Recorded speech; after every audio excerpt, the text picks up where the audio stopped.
এই তুমি আমাকে রানাবাবু বলে কেন ডাকছো? সাহেব বাবু বলে ডাকো না আমাকে। ওই নামে ডাকি ঠিকই, কিন্তু রানাবাবু এই নাম শুনে আপনার কিছু মনে পড়ল? কিছু অনুভব করলেন আপনি? বলুন রানাবাবু। হ্যাঁ, ওই কিছু না। তুমি আমাকে যাই বলে ডাকো না কেন, তুমি এই নিয়মটা তাড়াতাড়ি শেষ করো।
আচ্ছা মা, আমি ড্রেসটা চেঞ্জ করে আসছি।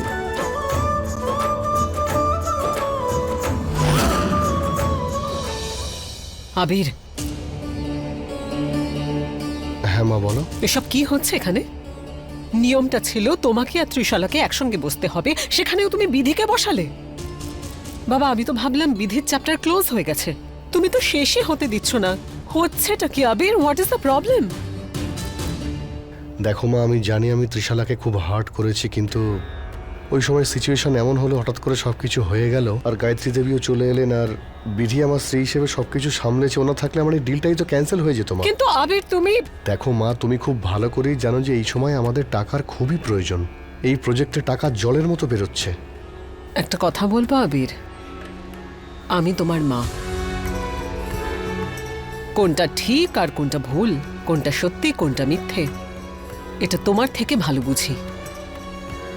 কল্পনা আর বাস্তবের মধ্যে একটা পার্থক্য কিন্তু আছে। এই অনুষ্ঠানে আমি যা দেখলাম সেটা সম্পূর্ণ বাস্তব ছিল।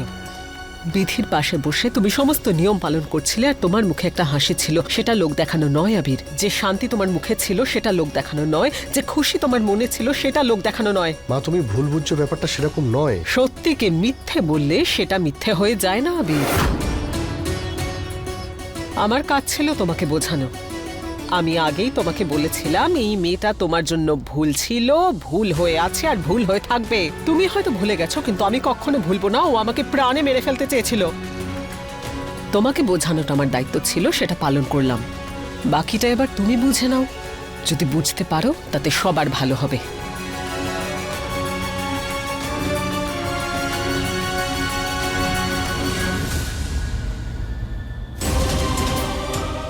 কিছুই ভুলিনি আমি মা, খুব ভালো করেই মনে আছে আমার।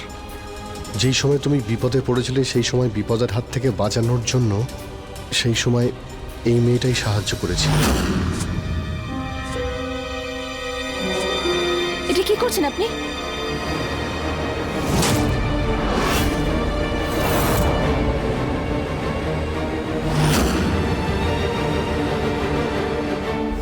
তোমার করা কাজে জল ঢালছি। এবার ইনভেস্টরদের তোমার হাতের রান্না খাওয়ানোর তোমার যেই প্ল্যানটা ছিল সেটা তুমি ফ্লপ করে দিলাম। এবার দেখো আবিরকে কেউ একটা পয়সাও ঠেকাবে না। কি হলো? দাঁড়িয়ে দাঁড়িয়ে কি দেখছো? আরে যাও, খাবার নিয়ে যাও। ওরা তো তোমার হাতের খাবার খাওয়ার অপেক্ষায় বসে আছে। এবার তোমার কাছে দুটো রাস্তা আছে, হয় এই নুন দেওয়া রান্নাটা পরিবেশন করো, নইলে কিছুই নয়। কি করবে? লোকে ঠিকই বলে সাপের দাঁত ভেঙে দিলেও সে ছোবল মারতে ছাড়ে না। আপনার কালো জাদু শেষ হয়ে গেছে, কিন্তু আপনার মনের এই ঘৃণা, এটা আপনার ভেতরে এখনো আছে। আমি হলাম সেই নাগিন যে ছোবলের অপেক্ষা করে না। এবার তুমি আমার কথা ভাবা বন্ধ করো, আর এটা ভাবো যে তুমি এই রান্নাটার কি করবে, যেটায় আপাতত আমার থেকে একটু বেশি বিষ আছে। বিষ বের করতে আমি খুব ভালো মতোই জানি, খাবারের থেকেও আর মানুষের মনের থেকেও। আচ্ছা, মানে এটা আপনার সঙ্গে থাকতে থাকতে না একটু জাদুটো না আমিও শিখে নিয়েছি। দেখাবো আপনাকে আমি কি জাদু জানি। আমাকে হারানোর চক্করে আপনি একটা কথা তো ভুলেই গিয়েছেন, যে রান্নায় আমাকে মাত কেউ দিতে পারবে না। আপনার এই চালের জবাব আমাকে আমার মা শিখিয়ে দিয়েছে।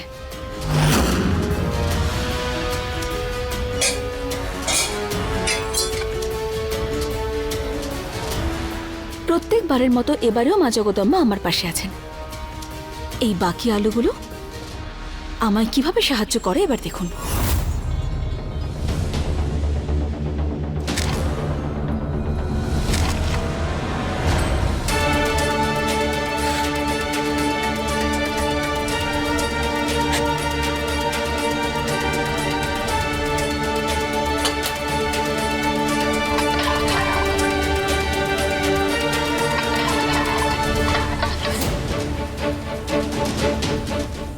কেমন লাগলো আমার আলুটো না?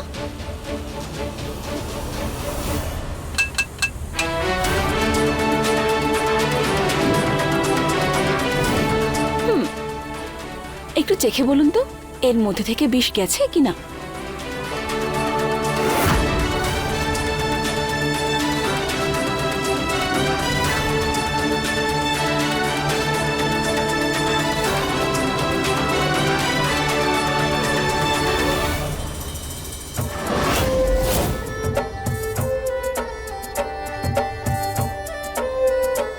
বা আবির, কি সুগন্ধ! আমি তো অপেক্ষা করতেই পারছি না। গায়ত্রী দেবী, আপনি প্লিজ এই খাবারটা একবার খেয়ে দেখুন। বিধি এটা আপনার জন্যই বানিয়েছে, তাই প্লিজ একবার খেয়ে দেখুন।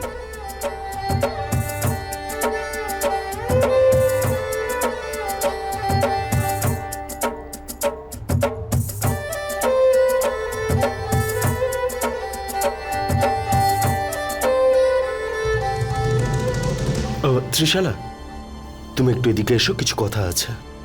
এসো।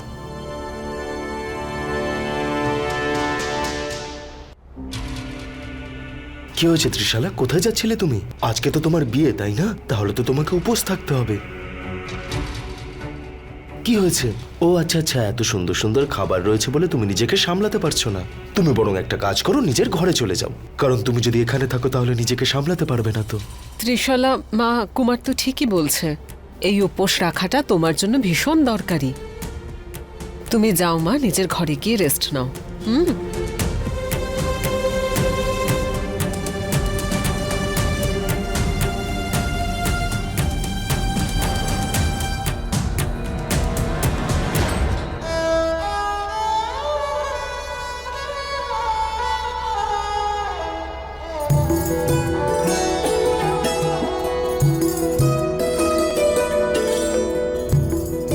প্রলয়বাবু হয়ে কেন বসে আছেন?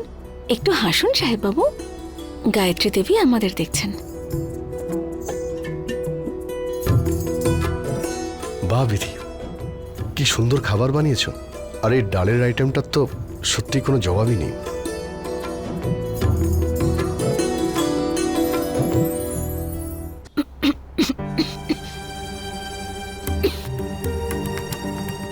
বিধি,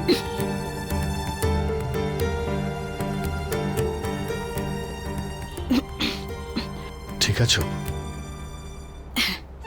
সাহেব বাবু, আপনি সবাইকে ভালো মতন বোকা বানিয়েছেন। সবাইকে এটা দেখালেন যে আমার কত চিন্তা করেন আপনি। কেন হতে পারে না? করতে পারেন, তাহলে কিন্তু কেন করবেন? কে হই আমি আপনার?